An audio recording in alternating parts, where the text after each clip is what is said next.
सुनो किशोरी पाठ 8वां। लेखिका है आशा रानी होरा। श्रीमती आशा रानी होरा जी का जन्म 7 अप्रैल 1921 को अविभाजित भारत के झेलम जिले की तकवार तहसील स्थित ग्राम दुहला में हुआ। आधुनिक हिंदी साहित्य में नारी विषयक लेखन में आप अपना अलग स्थान रखती है।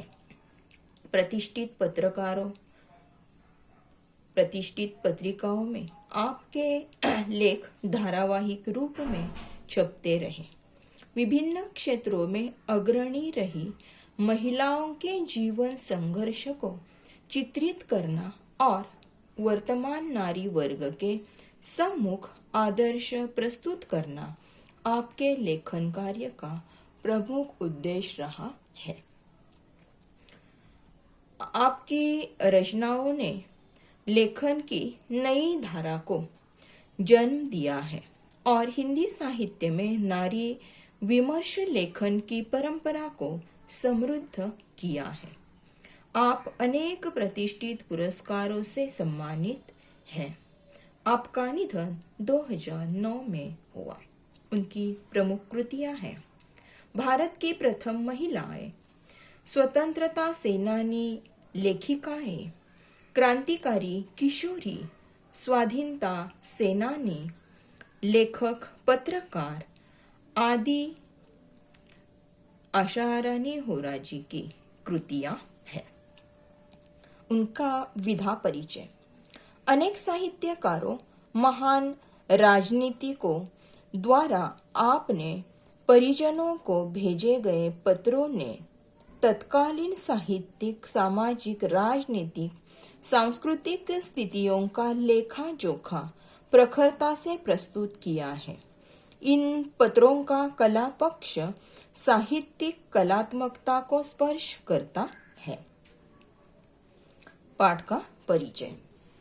लेखिका ने अपनी इस नवीनतम पत्र शैली में किशोरियों की शंकाओं, प्रश्नों एवं दुश्चिंताओं का समाधान एक माँ, अंतरंग सहेली, मार्गदर्शिका के रूप में किया है। अंडरलाइन करा, माँ, अंतरंग सहेली, मार्गदर्शिका। किशोरियों के हृदय में झांक कर मित्रवत उन्हें उचित अनुचित, करणीय अकरणीय का बोध कराया है। हमारे देश की नई पीढ़ी पश्चिमी देशों से आ रहे मूल्यों और संस्कारों का अंधानुकरण करती जा रही है। हमारे देश की संस्कृति और परंपराओं को कालबाह्य और त्याज्य मानकर उनकी अवहेलना कर रही है। आत्मनिर्भर हो जाने से युवक युवतियों का जीवन के प्रति बदलता दृष्टिकोण, विवेकहीनता और जल्दबाजी में लिया जाने वाला निर्णय नई पीढ़ी का जीवन सौंदर्य नष्ट कर रहा है।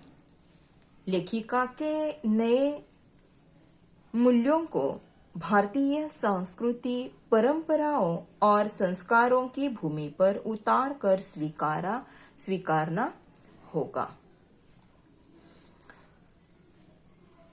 सुनो किशोरी आशा रानी होरा जी का यह एक पत्र है। ये जो 8वां पाठ है, सुनो किशोरी, यह पाठ आशा रानी होरा जी का एक पत्र है। एक पत्र है कि जो पत्र एक माँ की, जो माँ अपने लड़की की सहेली है, मार्गदर्शिका है और ऐसी माँ अपने लड़की को पत्र भेज रही है। पत्र में उसने क्या क्या लिखा है, अपने लड़की को किस तरह समझाया है, इसका वर्णन इस पाठ में किया है। इस पाठ का सार कुछ इस तरह है कि सुगंधा लेखिका की लड़की है। लेखिका की लड़की सुगंधा है और सुगंधा की सहेली रचना है। रचना सुगंधा और रचना दोनों अच्छी खासी सहेलियां हैं।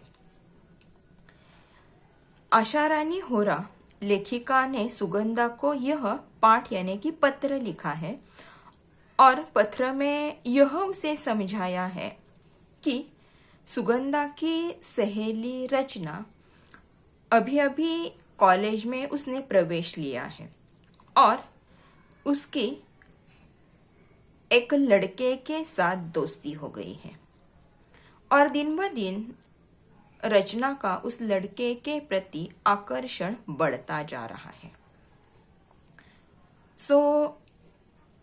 ऐसे समय लेखिका सुगंधा को समझा रही है कि तुम उसका साथ मत छोड़ो, तो तुम उसे अच्छी तरह से समझाओ कि यह आयु पढ़ने की है, यह आयु पढ़ने की है, एक दूसरे के तरफ आकर्षित होने की नहीं है। तुम तब तक शादी न करो जब तक तुम्हारी पढ़ाई अच्छी तरह से पूर्ण न हो जाए। इसीलिए तुम उसका साथ हमेशा देती रहो और यह तुम्हारे सहेली को तुम अच्छी तरह से समझाओ, ताकि तुम्हारा कर्तव्य है कि तुम तुम्हारे सहेली को अच्छी तरह से समजाओगी। किस तरह है की म्हणजे ही खरेपणा आहे, सच्चाई आहे की आता तुमचं जे वय आहे ते किशोरी आहे, किशोरी आणि किशोर अवस्था तुमची आहे। ऐसे समय में तुम्हें अपने सहेली का कहना अधिक सत्य लगता है। म्हणजे ह्या वयामध्ये तुमचं मित्रावर जास्त विश्वास असतो, मैत्रिणीवर जास्त विश्वास असतो, ते सांगतील ते तुम्ही पटकन ऐकता, मात्र आई आणि बाबांचं ऐकायला वेळ करता। म्हणजे आई बाबा सांगतात ते नाही, ते रोजच सांगतात, ते बरोबरच नाही, तसंच बोलतात ते, त्यांना काय माझं मन कळतच नाही, असं तुमची अवस्था असते। म्हणजे साधारण ह्या किशोरी अवस्थेमध्ये तुम्हाला सगळ्या गोष्टी कळतात पण त्या वळत नाहीत।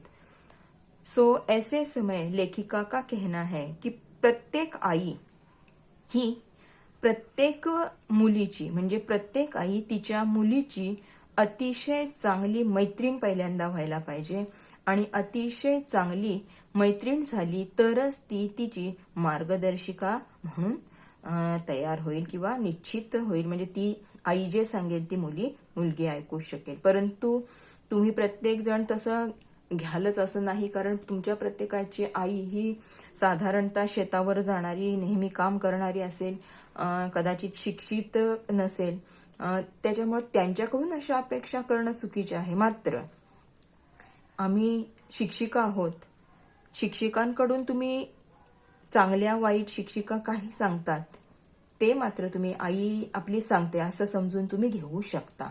कुणाची आई शिक्षित असेल, विचारी असेल, अशा आया सुद्धा मुलीला मैत्रिणीप्रमाणे वागवतात आणि सल्ले देत असतात।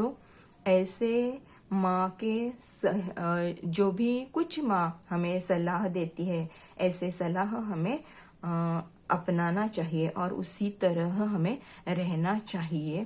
इस तरह का संदेश आशा रानी होरा इस पाठ में देती है। दूसरा कि आज हम देखते हैं कि पाश्चिमात्य देशों के मूल्य संस्कार इनका हम अंधानुकरण कर रहे हैं। म्हणजे पाश्चात्य संस्कृतीचं अनुकरण आपण आज जास्त करत आहोत, कारण कपडे पण बघा, आता फॅशन म्हणून कपडे आपण कसे घालतोय ह्याचा विचार करा मात्र, की समोरच्या माणसानं असे जर कपडे घातले तर आपण त्याच्याकडे बघतच राहतो। मग जर आपण असे कपडे घातले तर आपल्याकडे सुद्धा समोरचा माणूस बघत राहील, ह्याच्यात काहीही शंका नाही। आत्ताची फॅशन काय आहे, जीन्सच्या पॅन्ट्स घालतात आणि त्या गुडघ्यावर फाटलेल्या असतात, अजून कुठेतरी वेगळ्या ठिकाणी फाटलेले असतात। योग्य आहेत का ते? हे योग्य आहे का? खरंच विचार करा।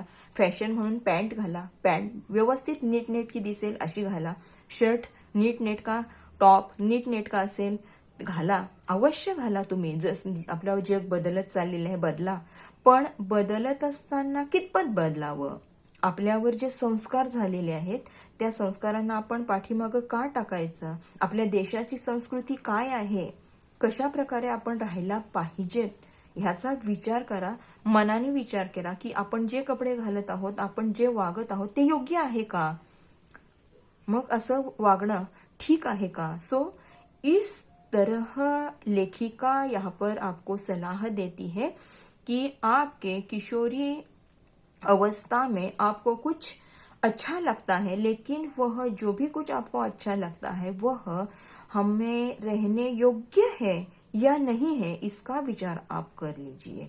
पाश्चिमात्य संस्कृति हमारे देश में अभी फैल रही है, जोर जोर से फैल रही है। सो ऐसी पाश्चिमात्य संस्कृति की जिसका हम अंधानुकरण कर रहे हैं, सो यह योग्य है क्या, इसका विचार आप कीजिए और हमें किसी तरह रहना चाहिए, यह इस पाठ में आशा रानी होरा आपको कहती है। आज आपण इथं थांबूया, उद्यापासून आपण पुढच्या पिरियड पासून धड्याला सुरुवात करूया, पाठाला सुरुवात करूया। थोडक्यात सारांश मी हा धड्याबद्दल तुम्हाला सांगितलेला आहे। हे पत्रच आहे, हे पत्र आहे। तर पत्रामध्ये आई काय काय सुगंधाला लिहिते, लेखिका सुगंधाला काय काय समजावून सांगतात ते आपण उद्या या पुढच्या पिरियड पासून बघूया, ठीक आहे। हा पाठ सगळ्यांनी वाचा 2 दिवसात, मग पुढचा पिरियडला आपण हे सुरुवात करूया, शिकूया। ओके, ठीक आहे।